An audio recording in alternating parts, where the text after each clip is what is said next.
Let's do this. The Cult of Hockey podcast by the faithful and for the faithful. I'm David Staples of the Edmonton Journal, and I'm here today with Bruce McCurdy. Welcome, Bruce. Hey, David. How are you doing? Good. How are you doing? All right, all things considered.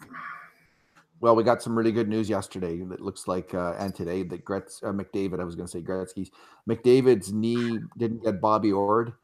His leg seems to be okay.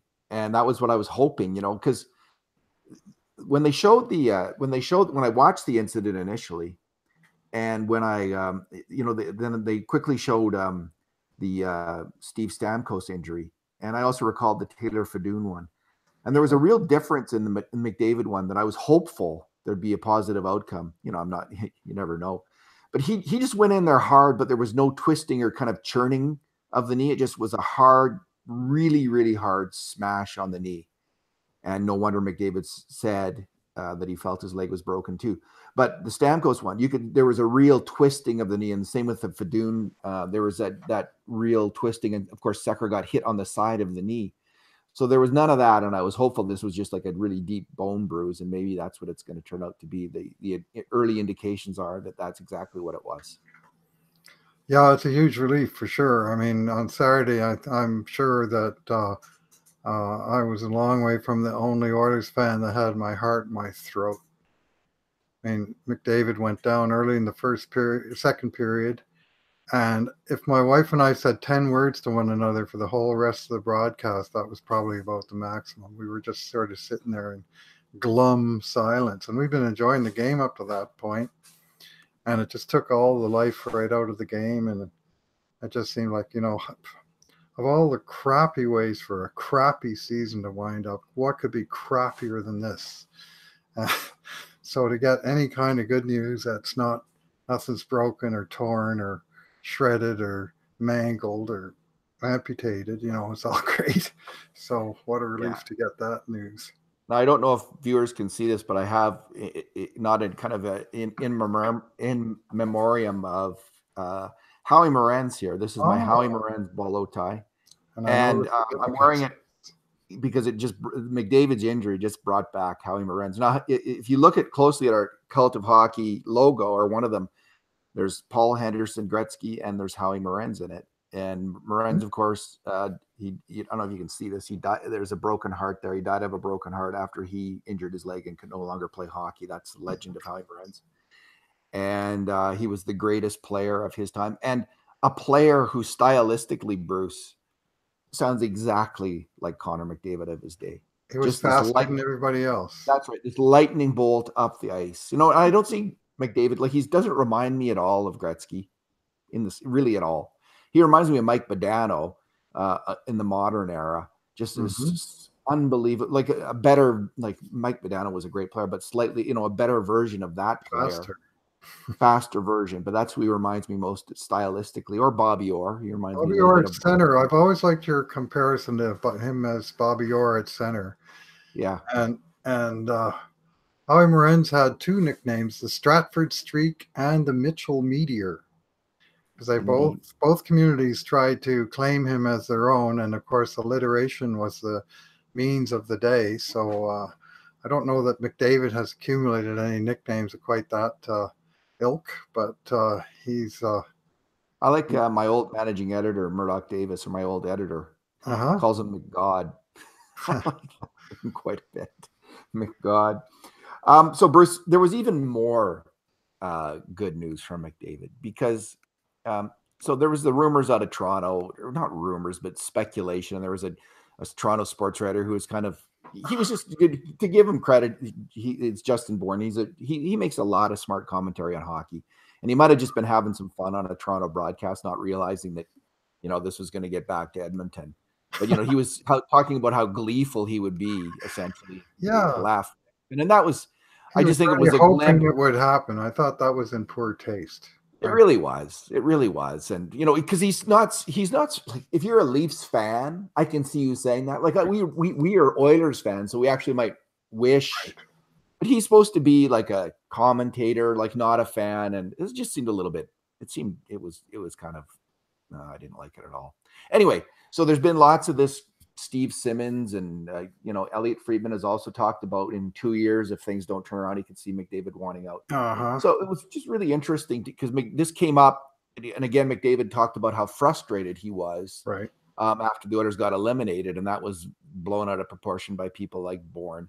So here's what McDavid said, Bruce. Let's just go through his quotes. And here's what McDavid said. Lots has already been said about what I said in Vegas, but I'd be a complete loser if I wasn't frustrated. It's frustrating personally. It's frustrating as a group. We want to be in the playoffs. We want to be competing late in the season. That's not where we're at. So we got some stuff to figure out. Like I said, that's not rubbing anyone's nose in anything. That's just simply the facts. We're going to get it right. I know Bob is on a mission to right the ship here, and I'm confident he will. And then he directly shot down the trade rumor, or the, asking out rumor. And he said, I want to be here.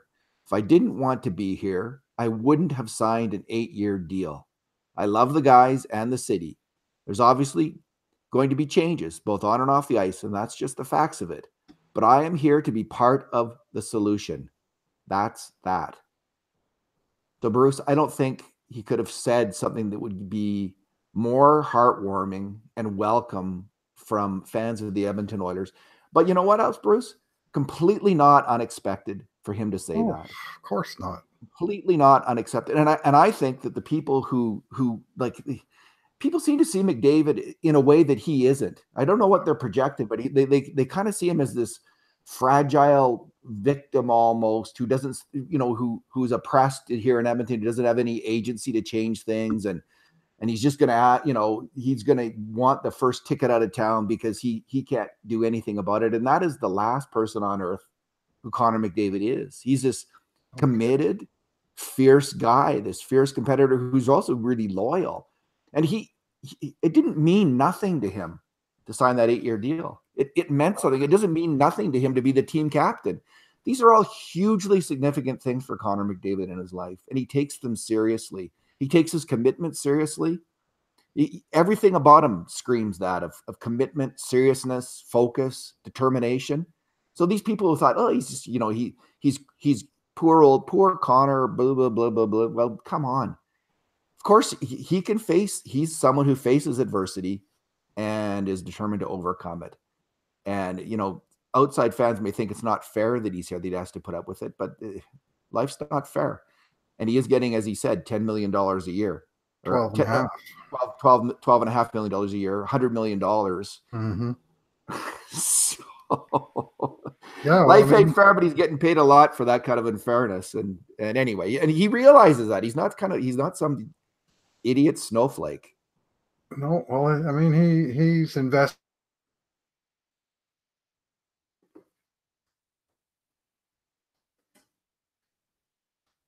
And we lost Bruce. Just going to give him a phone call, see what's up.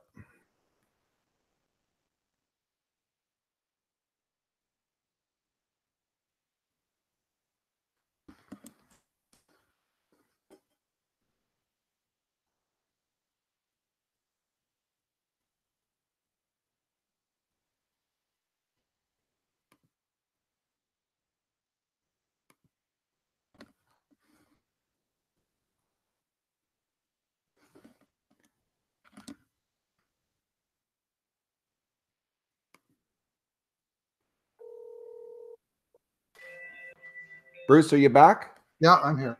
All right. What happened there? Do you know? I'm not entirely sure. My screen just died on me for a second. Was I in mid-rant? You were in mid-rant. So we lost about this broadcast live. So there's the 30-second break there, but we'll just continue on. Sorry about that.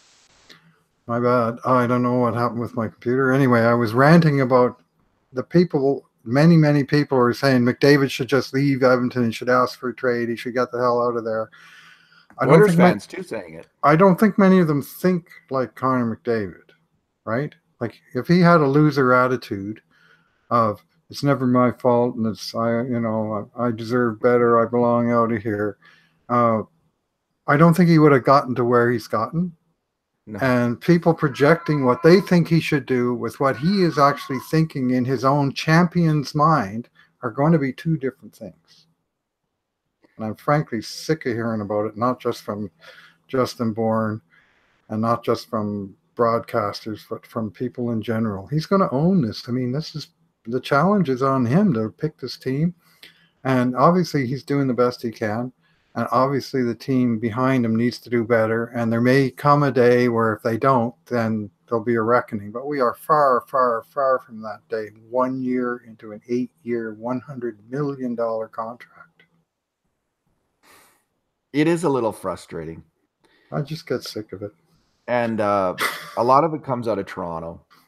And I don't know. I just, those guys in Toronto, like, they're plugged in, some of those media guys, and you just wonder, like, what are they hearing? Maybe they're hearing, like, maybe there's someone within the McDavid circle who's griping and groaning and making noise, and maybe that's where a little bit of it's coming from. Like, no one ever, when these rumors are spread, no one ever says directly, okay, where are you hearing that from?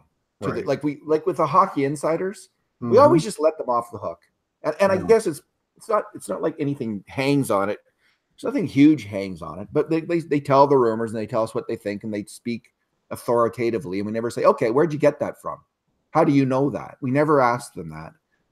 I never asked them that either. So I'm just saying, but it's a little frustrating in this regard, because there seems to be some fairly authoritative kind of statements that if it's, in a year or two, that he'll ask God if things don't improve. Well, here's some pushback for you. McDavid specifically mentioned he wouldn't have signed here for 8 years if he didn't believe that this was the place he wanted to be. Was that a snide reference to guys like, say, Austin Matthews only signing for 5 years when he could have signed for a maximum of 8 years like McDavid did? Just saying. Just saying. Yeah. Alrighty. So, Bruce, of course, McDavid is frustrated. Well, I would hope so. I'd be pissed right off at him if he wasn't. Exactly. And so today we had the latest Bob Nicholson show, year-end press conference, where he said zilch, as far as I could tell. But it was interesting because we got to see a little bit of Keith Gretzky. I don't know if we've seen a lot of Keith Gretzky. I can't read. He's done a few interviews, and he came across. I would say this that he didn't say a lot, but he said one thing which I really liked. When he was, what's the problem with the team? First thing out of his mouth wasn't, it's lack of character, like Nicholson had said in his press conference, which just drove everybody crazy. Because that's what we've been hearing for a decade, is that there's a lack of jam. They need more grit. They gotta, I don't know. It's all about the character. That's all you hear. So what Gretzky said, which was welcome, was it's about speed and skill, and we've got to get more of it. Yeah. It's just so utterly apparent. And frankly, we didn't hear that from Ken Hitchcock a lot that year. Like, we need more talent on this team. He was a culture guy. And I guess that's what he controls. He doesn't control the skill level on his team necessarily, although he did, he was party to Caleb Jones, Manning staying in the lineup, Petrovic staying in the lineup, Caleb Jones down in the minors. So I don't know. But anyway, it was great to hear Gretzky say that. And I'm going to go on a limb, although a lot of people are totally sour on the guy, fair enough, because of the old boys club connection, which is real enough, that the average fair-minded Oiler fan will have a better impression of Keith Gretzky after that press conference now than they had before. Yes or no, Bruce? Yeah, absolutely. Absolutely. He came across as a reasonable, thoughtful individual. I don't think he said anything that was outrageous. I thought he focused the conversation more in directions that it should be focused, like you said, speed and skill. I like that he referenced analytics on a couple of occasions and sports science and those sorts of things that the organization has been reluctant to really delve into, or they tried it and they got rid of all the guys that were involved in it. They got a lot of catching up to do in areas like that. I like that Gretzky was open about his interest in the job, but he didn't say, well, if I don't get it, I'm out of here. One comment he said was the new GM, whoever it is, when they were talking about amateur prospects, he said, I expect the new GM, whoever it is, will come to me or whoever it is for advice. So accepting the possibility that he'll still be in a subordinate role to that guy and sort of keeping the options not just the options, but the appearances that he just doesn't assume that he's the guy, and that's that. So I thought he came across pretty well. I like that he didn't oversell it, Bruce. Like he Yeah, didn't like, and he wouldn't talk about his plan. Like he didn't come out with like, well, I'm going to do this, I'm going to do that, I'm going to no, change it. no. It was like a real like, yeah, I don't know. Like I have a few ideas. I'm not going to tell you my plan. Like good for him. Like he didn't oversell himself. He didn't thump his own chest. And It was already marginally inappropriate that Nicholson was there with one of the candidates to be the GM. Now, I guess in theory, you're talking about the acting GM who talks about the season just passed. Yes, but it's kind of a quicksand area, and I was a little bit, um, Nicholson could have done it on his own. One thing that caught my ear from Nicholson's point of view is it sounds like it's a GM only search. It's not anything to do with the POHO, and he clearly was sort of reestablishing his own territory as being the CEO and being in Nicholson charge of the hockey side. Yeah, And Nicholson I'm should not sure. not be in charge of the hockey side at all. Bruce. Yeah, well, he talked about hiring hockey people and so on. And honestly, David, it came across to me as I know a thing or two about hockey, about hiring if there was ever a concern. Like that was really the way that one landed. So And here's why I'm skeptical of Nicholson. Okay, first of all, the hiring process on his first hire. Second of all, his job resume. He was never an NHL executive. He was an amateur hockey executive. Never ran an NHL team. Third of all, some of his comments, like especially after the Chiarelli firing, where he said he was going to do a deep dive into his own organization, which he'd been running for years. Like he should know that. That was real. And then the Reader thing, where he just threw a player under the bus, and I'm sure upset player like his own team, including players like McDavid. I wouldn't be surprised. Like McDavid being a loyal guy and a fierce leader of that group, how do you think he'd take that? I mean, that was a big mistake by Nicholson. So I have not a lot of confidence in Bob Nicholson. And I think whoever is the new GM should be the president of hockey operations. Like Nicholson's job is to be the businessman. And the guy who's running hockey operations, if it's not a totally separate person, it's going to be the GM. And that person answers to, he's accountable to Nicholson. And it's not like Nicholson's in on the decisions and then is accountable to himself. No, the hockey ops guy, Nicholson should fire that guy if he's not doing his job. But if he is that guy, it's harder to fire that guy and to do that. So no, there's got to be a buffer between Kate's hockey operations. That's Nicholson, but he shouldn't be hockey operations. So, it's possible that he's not filling that job because the new GM will want to be that job. He'll want like Chiarelli. And I also think to Nicholson's credit, he said the new GM, like Chiarelli, will have full authority. I think that's proper for the GM to have full authority. For Nicholson to not have that authority, or Cates, that should be vested in the hockey operations and the person running the team. So he's getting a few things right, but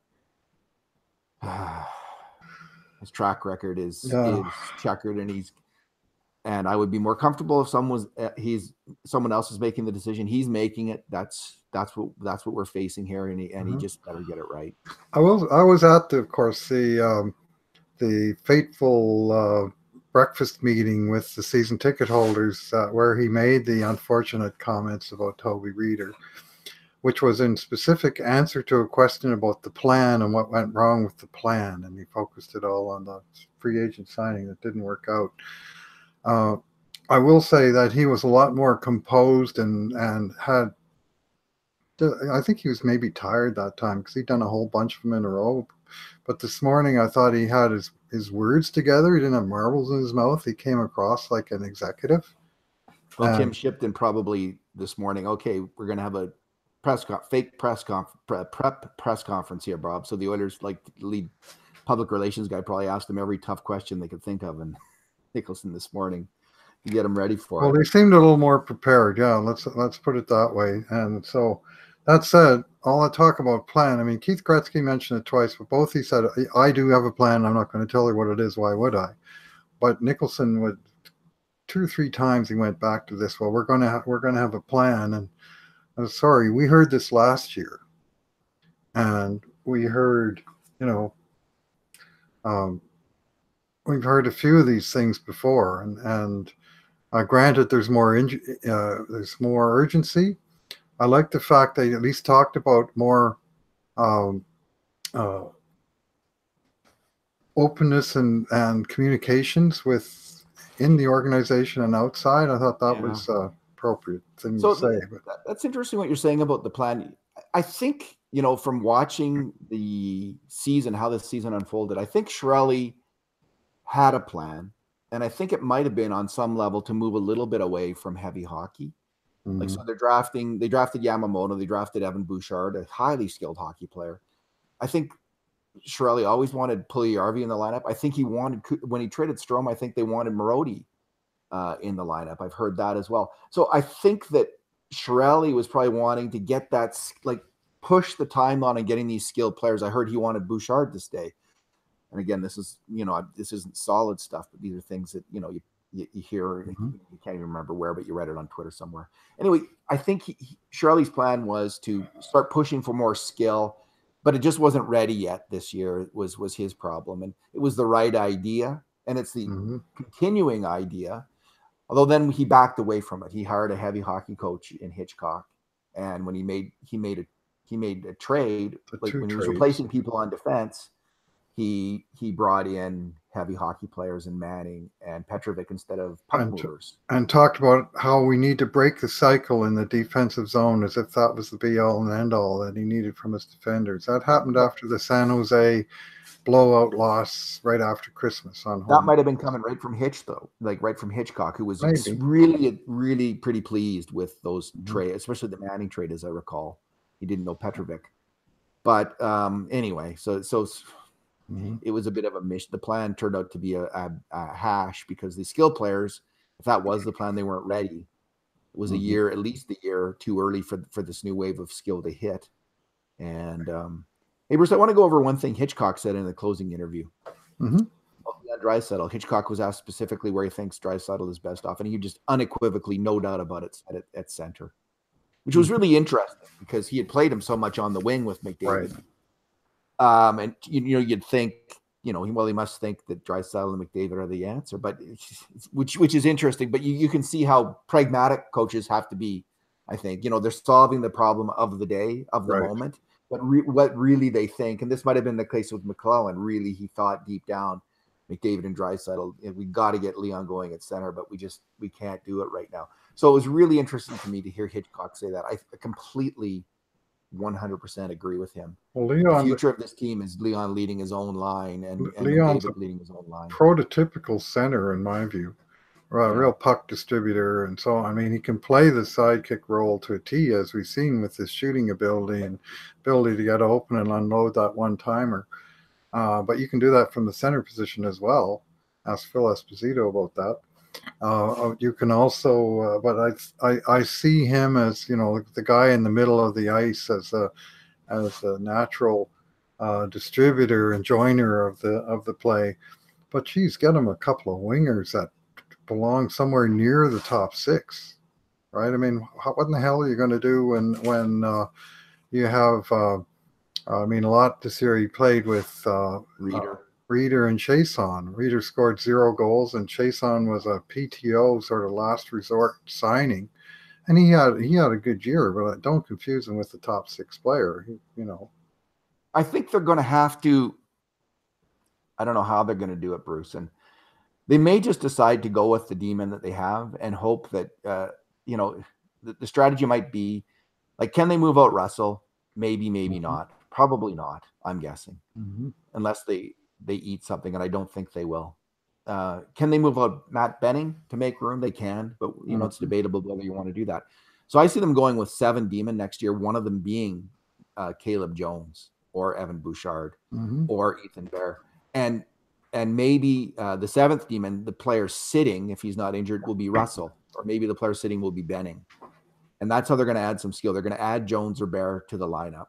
But they do need, I don't think there's enough wing prospects that they can get by without actually adding a scoring winger. So I think they need 2 things in the offseason, another goalie to challenge for Koskinen. So they're in the same position they've been in, like before they brought in Talbot. And then before they brought in Koskinen to challenge Talbot, they're in that position again where they need to bring in a goalie who's a serious challenger for Koskinen. That's job one. And job two is a winger, another winger, Right. who can play. Because I think that there's enough other candidates. There's, I think, 4 really good young candidates in McCurdy, Benson, Yamamoto, and Puljujarvi that they're Yeah. going to get 2 of those guys in the top 9 from those 4. But they're going to That's have to what we bring in said one. last year. That is what we said last, but there's different evidence this year that, one of them last year we were hoping for was Tyrati, and there was some evidence to have hope there. I think, real evidence. But they're going to have to bring in one winger this year to play with Draisaitl so they can have him at center. That's what they did last year. But, the trouble was we went into July 1st last year with very little cap space. And so they had to pick bargains off the pile. They signed Kyle Brodziak for $1.15 million. They signed Toby Reeder for $2.0 million. They signed Kevin Gravel for $700,000. That's what they did last July 1st. Now, how many of those guys really moved the needle here? I'd say none. And whereas other teams with a bit more room, I mean, Calgary, they were looking for a 3C. They spent $2 million extra on Derek Ryan, but they got a good contributing positive player who could score points, who could play two-way hockey. And I mean, maybe you could say, well, the Oilers, instead of signing the 2 guys, should have just signed the 1 and gone after Derek Ryan. I mean, there's always, but the fact was that there was no way they were going to get a high-end winger with the $2 million that they gave Toby Reeder. Just. It's too bad they didn't have that $5 million gap burst, because then they could have signed James Neal. Well, there's that. I mean, Calgary's got almost every team has at least one albatross on the payroll somewhere. Almost every team, right? So when I hear this general talk that as long as Lucic is an Oiler, they're doomed or something, that's not true. What you can have is a whole bunch of them, and what you really can't have is not enough bargain contracts, and that's where the Oilers really come up short. They have nothing in the entry level. Like literally, they had 0 entry level contracts playing in the last 6 weeks of the season after Puljujarvi went down and out. 0. And you look at all the contending teams, and they got 3 or 4 or 5 entry level contracts on there, and yet we have the Oilers saying. Their new mantra, we're going to what is it? Over ripen all of these players. If we think they're ready, we're going to make them wait another half year or whatever. And how about ripen? How about when they're ripe? Get them in there. I mean, I look at Tampa Bay on Saturday, and they had like 4 or 5 ELC guys on there. But the thing is, when Edmonton, if they do put an ELC on their contract, he's never in a 3rd or 4th line role. He's never on the 3rd pairing. He's in the top 6. He's in the top 4. They Justin Schultz him, or they Ryan Nugent Hopkins him, or they even Caleb Jones when he got up here. Right away, he got banged into a high expectations ice time role, and. When you look at some of these other teams that are doing it right, you see these young guys that are in support roles for cheap, that are learning and are going to get better. But it's not like you're heaping a mound of expectations on these fellows. So if the Oilers, I think they can, for cheap contracts next year, I think they can probably count on one of Gambardelli, Russell, or Curry on their 4th line.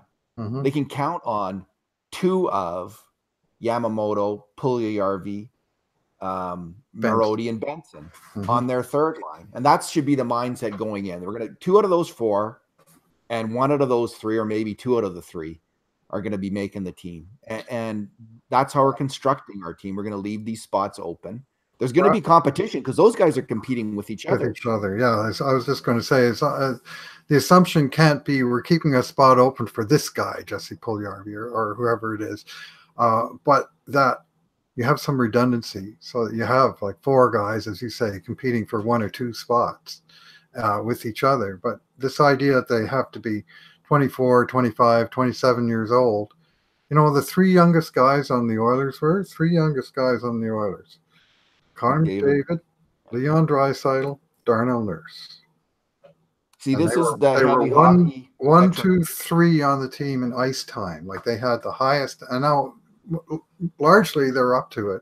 But the fact remains that there was no role for younger players playing a significant, but bottom of the lineup depth player position. Yeah. There's nobody in there. I want to see them bring in a coach who's willing to go with younger players, play them in their proper roles, and not have the heavy hockey, veteran hockey that we saw. There's a lot of questioning. Did they make the right choice in fire McClellan now? He just got hired in LA. I still think they made the right choice. The team was going nowhere under him. He had a healthy Clefbaum and Russell, and the team was going nowhere. So I think it was they needed a second opinion on that roster. We needed to know, can a different coach get more out of this roster? And for a while, Hitchcock did until there was the 2 injuries. Yeah. So, but I'd like to see a coach who's willing to go. And I don't think it's Woodcroft. I don't think he's ready to be an NHL coach. He's been a head coach. This will be just his first year. Now you could take that risk possibly if he wins the AHL championship. You never know what's going to happen. That's what happened with George Burnett. He won the AHL championship and he got the Oilers job. But I don't think it's going to be Woodcroft. But I do want to see a coach who wants to play a skilled puck moving game, and is willing to go with some younger players in your third line and bottom pairing on defense at least. It's not like all these older guys got the job done. It's not like Lucic earned his ice time. I mean, he had the 3rd most ice time of any full-time winger on the team.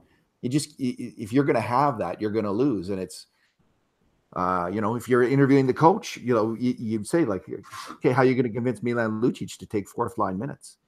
It's one of the questions you have to ask. You're going to pay the guy and you're going to say, you do what we tell you to do. That's what you're going to do.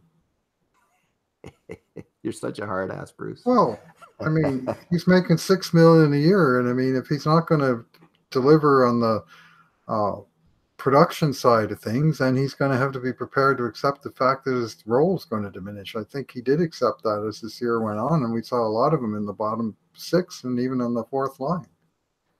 So let's finish off with this, Bruce. I did a post earlier today. I was doing the power rankings, which I've done for 4 years now, and I rate every month the Oilers players on their performance and give them a ranking. And McDavid and Draisaitl the last 2 years have been 1st and 2nd. The year before that, though, Cam Talbot was 2nd overall in the power rankings behind Connor McDavid. And last year, I think he slipped his. Was that before or after the playoffs that you did that? After he was number 1. I had ranked him at the time number 1 in the playoffs, number 1 player. And at that time, the following year, he had a .919 save percentage that year. Next year, it dipped to .908. Yep. I think he ranked 8th, and they brought in Koskinen because of that to challenge him. And this year, I think it dropped to like 893 or 892, and he finished, I think, 11th or 12th on the power rankings. He had a few good months. He was up and down, Talbot, this year. But really, when you look, if you're looking for the main cause of the Oilers not performing in terms of on-ice performance, Bruce, I think it's the goaltending play of Cam Talbot. They were counting on him to be the Cam Talbot of 2016-17. The last 2 years, he's never been that again. Now, there's all kinds of reasons and theories for that, but that's the bottom line is Cam Talbot just never got his game together, and it really had an adverse effect on the Edmonton Oilers. So to paraphrase Bob Nicholson's comments on Reader, if Cam Talbot had only got 10 or 12 more shutouts, the Oilers would probably be in the playoffs. They would be, actually, if he got 10 or 12 more shutouts. Cam Talbot's play was far more significant than Toby Reader's play in terms of the Oilers not being a playoff contender. And now you could say his play is a reflection of team defense, more chaotic shots, more chaotic chances. It's a reflection. There's all kinds of reasons for it, like overuse the previous 2 years. But man, he and then in Koskinen in stretches, those 2 guys, they didn't make a save. They let in a lot of weak goals, and it really killed the Oilers this year. And next year, if that doesn't change, nothing changes. And that's why I'm saying either 1 or 2 on your list, might even be 1, number 1. You have to bring in a goalie to challenge Mikko Koskinen for the starting job. And that might even be number 1, Bruce, on the list of things to do. Because it's frustrating that's number 1 right after you sign your goalie to a 3-year extension for 8 figures.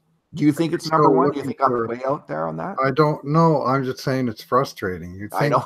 when you sign the guy to an extension, it's because you think you found the solution, not that you instantly need to shore up the position with some other guy. Because they don't have a lot of spending money. That's so Oilers. You That know is that so Oilers. whoever's the Just new like the lack GM, of puck movers on the blue line. That is so Oilers that all these years later, having gotten rid of puck mover after puck mover after puck mover after, we're still looking for puck moving defensemen. There's so many things they're so Oilers. That's why they got to fire that front office. They just got to go in there with the culture that needs to change is in people wearing suits and ties. It's the guys who got rid of all those puck moving defensemen who were in on those decisions year after year after year, and just got it wrong. And it was the guys who brought in Manning and Petrovic. They got to go. And Nicholson said, "Well, I'm not going to make that decision myself. I'm gonna." Why not, man? If you've been there this long, you can see this. Just get rid of them now and clear the deck. He could do that, but I guess I'm contradicting myself because I'm saying the hockey operations guy should make the hockey decision. So I'll back off that comment. I really do believe that's true. So he contradicted himself though at one point. He said something about a 99%. Yeah. About some people coming back, and I'm sort of saying, yeah. I thought you were the guy that was stepping aside from that role, and now you're talking about expectations of 99%. Well, he could have been talking about scouts that Keith Gretzky was going to hire. Like maybe they have. I don't know. Like if Keith Gretzky isn't going to be the hockey operations GM, and I don't think he is actually. My reading of that press conference is Gretzky's not going to be the GM, but he's got a plan, and he's going to work with the new guy, and he's going to keep running amateur scouting and maybe take over pro scouting. And what they're talking about is scouts that Keith Gretzky's 99% sure he's going to sign, or 100% sure that he's going to sign. Well, they got to sign some pro scouts. That whole area of this operation has been a disaster for years.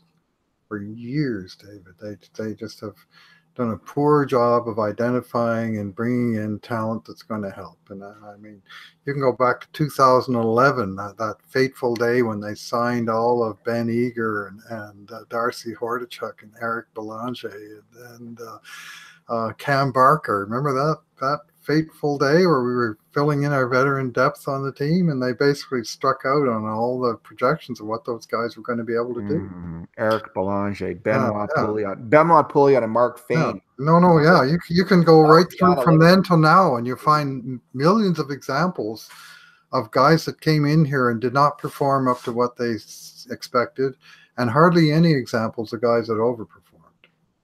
That were existing pros. I'm not talking about amateurs, but I'm talking about guys acquired from elsewhere in the league, or even from European pros for that matter. Okay, here's my take. I think that the Oilers have had the worst. You could probably prove this. The worst amateur scouting from 1985 to 2015 in the NHL for that 30-year period. I bet you they had the worst value for draft picks of any NHL team. The pro scouting, I think, is a more recent development. I think under Kevin Lowe. And even under Sather, they had the ability, because those two guys were pretty sharp. And they had the ability then to identify some players, pro players, and bring them in and get some good value out of them. I mean, Kevin Lowe built a team that was within one game of winning the Stanley Cup. And he made all those moves. He made a lot of really good moves, a lot of really good trades. He was pretty sharp in making trades. The problem with the Oilers is, like, Kevin Lowe gets a lot of heat. The problem is actually when he decided to semi-retire and not really make the decisions, but kind of make the decisions, have a say in them, and then have someone else calling them. I mean, that was an utter disaster. He should have just gotten out of the picture completely. Someone else should have taken over completely. Anyway, so the pro scouting thing has been a disaster for about 10 years. I think that's fair. Certainly this last entire decade. I mean, I gave you 2011, and I'm sure we could find examples since of, signings that just didn't pan out.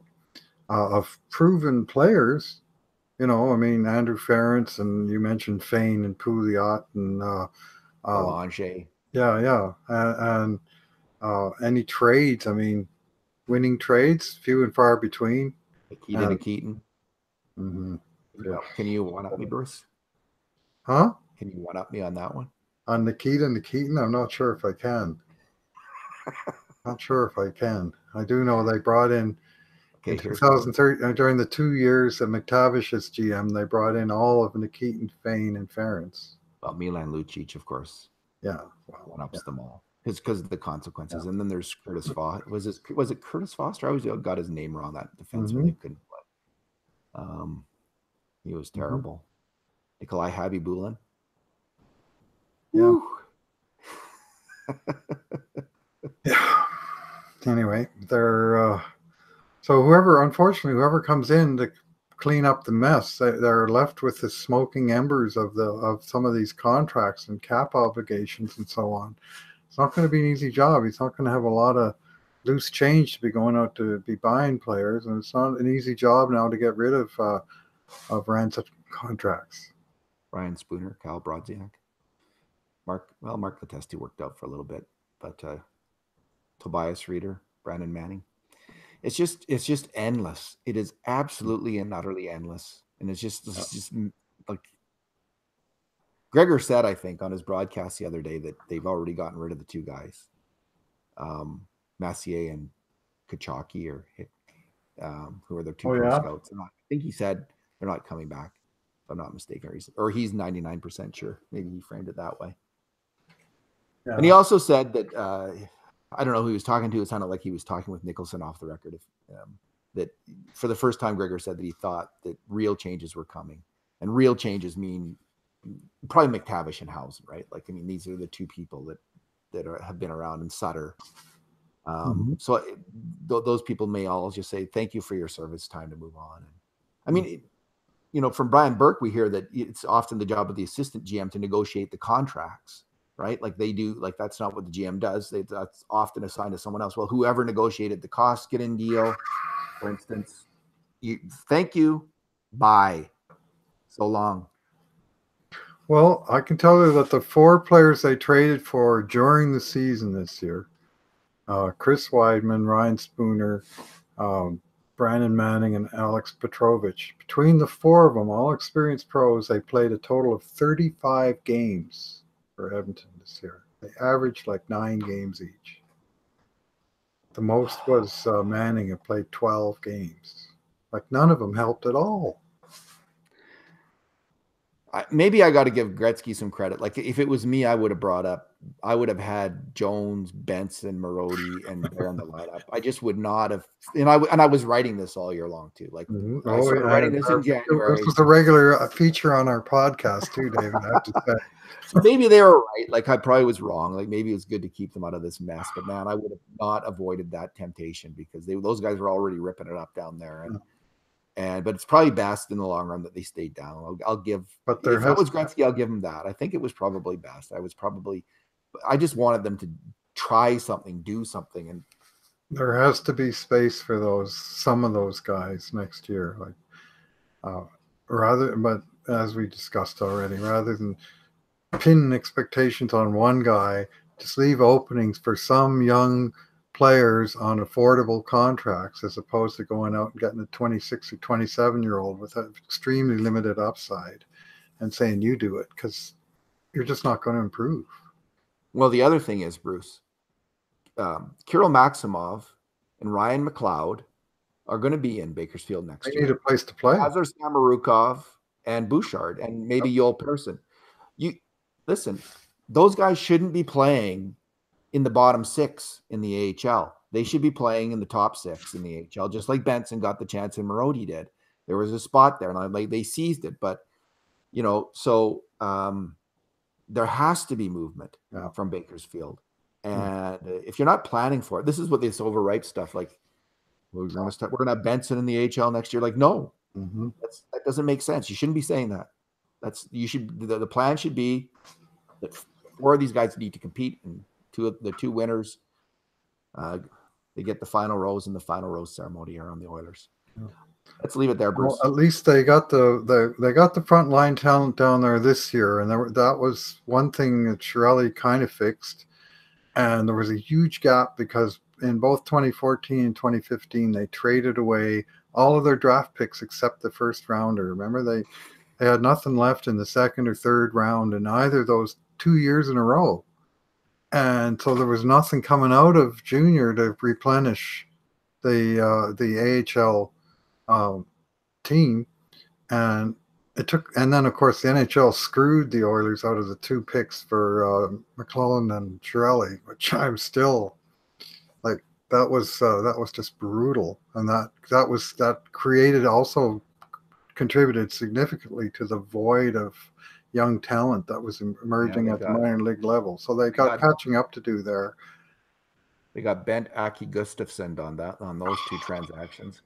Yeah. And just brutal. I wonder what the alternate history of the Edmonton Oilers of Bent Aki Gustafsson had been with the team. I think they would have won a few Stanley Cups if they. Oh wait, they did. He was a really good hockey player. He was. Maybe Yuri Curry wouldn't have got a chance. Who knows? You never know how it's going to turn out. All right, Bruce. Thanks for talking today. Let's leave it there. If you have anything else, I rambled on plenty. I know I rambled on and already enough, but we'll have things to talk about over the course of this off season, long 6-month off season. The season is not over, Bruce. We got Bakersfield coming up, man. We could have 2 months of hockey here to talk about. The World Championships minus McDavid and Nugent Hopkins, but yeah, I'm not that excited. I guess Nuge is getting married, is what I heard. Oh, okay, good for the Nuge. Yeah, so he's probably not going to the Worlds. So Nurse. What if Nurse? Maybe Nurse. Probably Leon, undoubtedly Sekera, because Slovakia is the host. There'll be a Larson few guys. Maybe. Yeah. Depending if they're healthy. There'll be a few guys there. I'm not sure how much we're going to learn about any of them, though. I always prefer when some of the younger guys get an opportunity. And we have, if you're really keen, there's Evan Bouchard and Ryan McLeod currently kicking butt. And in the OHL playoff, both of them. And Maximov has been hurt, but he's going to be back for his team. So Samarukov's team's going to be eliminated by, I think, Bouchard's team. But Bouchard's getting more than 2 points a game right now. Fantastic. And he's such a fantastically skilled hockey player. He just bottom pairing, power play minutes. Yep. He'll be in the running next year. After exactly what they should have done with Justin Schultz. Yeah, and they have the power play, but don't put him in the top 4 and expect him to play 24 minutes a night right off the hop. That's why part of me doesn't want to see Russell traded, because I think it's good to have that veteran one more year, so you don't have to then throw. You have the 4 veterans; they're not great, Sekera, Russell. Well, you have the 5: Nurse, Larson, and Klefbom. None of those guys are great NHL hockey players. I don't think they're good at best. But you have them, so that means you don't have to Justin Schultz, Evan Bouchard, or Joel Persson or Caleb Jones. So maybe that's the plan for next year. That's what I think. I think we could have a whole separate podcast about the plans for the defense, or the options for the defense. So we will. All right. Thanks, everybody. Thanks, Bruce, for talking. Thanks for listening, everyone. And in the meantime, and in between times, this has been another edition of the Cult of Hockey podcast.